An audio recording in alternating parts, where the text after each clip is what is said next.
In his new book, Intellectuals and Race, renowned author and economist Thomas Sowell explores the ideas that high-profile figures have had about race and multiculturalism throughout history.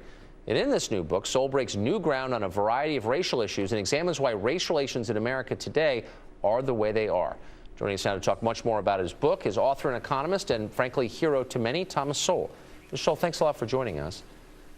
Thank you for having me. Multiculturalism has not only taken root in schools, I think it is uncritically accepted by a lot of Americans, haven't thought it through. In this book, you assault it head on. You describe it as a barrier to progress and a lot of other things. Explain why multiculturalism, if you would, is bad. I guess it starts from a false premise, which is that there's something that all cultures are equal in some undefinable sense, which has never been the case. I mean, some cultures are better at some things, worse at other things, and at particular times in history, one group's culture may be ascendant, and another time another group's. But what you almost never see is what they assume is a norm, namely all groups performing pretty much the same in all kinds of fields across the board.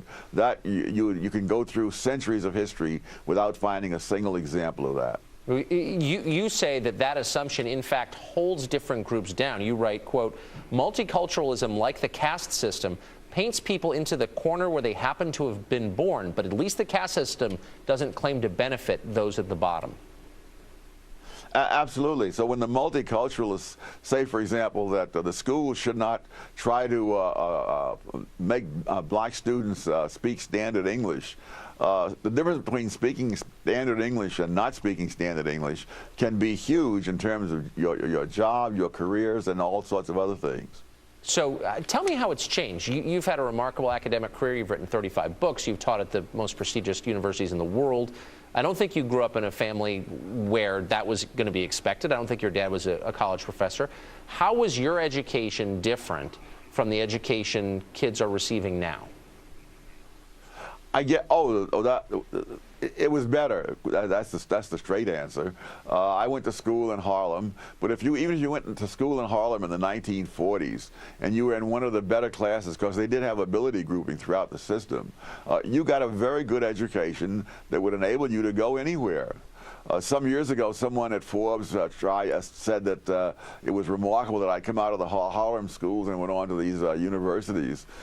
It was not that unusual. In fact, someone who lived about 3 blocks from me in Harlem sent me a letter, said, my gosh, in this one tenement, you know, we had a college professor, a priest, a doctor, and a lawyer when this fellow was growing up. So this was not that unusual.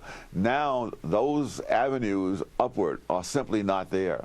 Now, what was the difference, if you could put a point on it? What did your teachers teach you or not teach you that allowed you, and it sounds like other people on your block, not a rich area, to succeed? First of all, they taught us the English language. They taught us the standard academic subjects. They were not teaching us, tree hugging. They were not teaching us how to use condoms. They were not teaching us to be victims. And they held us to the same standards that they held other kids to. Now, those of us who came from homes where there were no truly educated people, it was a little harder on us. But that's nothing compared to how hard it was going to be if they had made allowances and lowered the standards for us. Yes. This book is packed with all kinds of interesting information that I had never heard before. This really jumped out at me. You talk about the grotesque, really, disparity between black and white unemployment rates. The black unemployment rate is much higher than the white unemployment rate, but you say that wasn't always the case.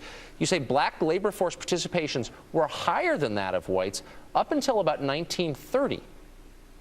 What changed? What changed was the government intervention in the labor market. 1930 was the last year in which there was no federal minimum wage. They brought in the Davis-Bacon Act. In fact, some of the sponsors of the Davis-Bacon Act said that they were producing that act precisely because blacks from the South, construction workers, were coming up north, and the construction companies were able to underbid the northern companies and get government contracts. And so this was meant to put a stop to that.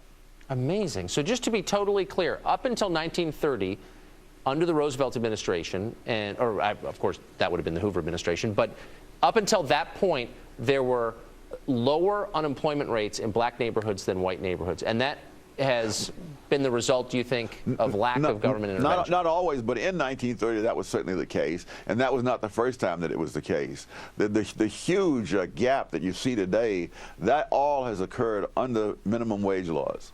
Huh, remarkable. What's the future of affirmative action? You write at some length about that. Will it continue?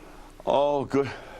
It all depends upon whether the Supreme Court wants to give a clear decision one way or the other, or whether they want to do what they've been doing now for more than 30 years, saying pious things so that you can't have quotas, but then leaving wiggle room so that you really can have quotas, so long as you don't call them quotas. Huh. Do you think, you often hear people say, well, affirmative action may be unfair, but it's helped a lot of people. You buy that? It may have helped some people, but on net balance, I don't believe it has. There's a marvelous study done showing that when they banned affirmative action in California, University of California system, blacks began to graduate at a much higher rate than before, graduate with much higher grade point average, graduated in subjects like math and engineering to a far greater extent than before, because now the students went to those particular parts of the university system that fitted their particular academic preparation, and they graduated. Before, you know, you could flunk out of Berkeley or UCLA, right, which does you no good. Now you can graduate from Davis or Santa Cruz and go on to a career. Amazing. Fascinating. Thomas Sowell, thanks so much for joining us. The book is Intellectuals in Race and well worth reading. Thanks very much. Thank you.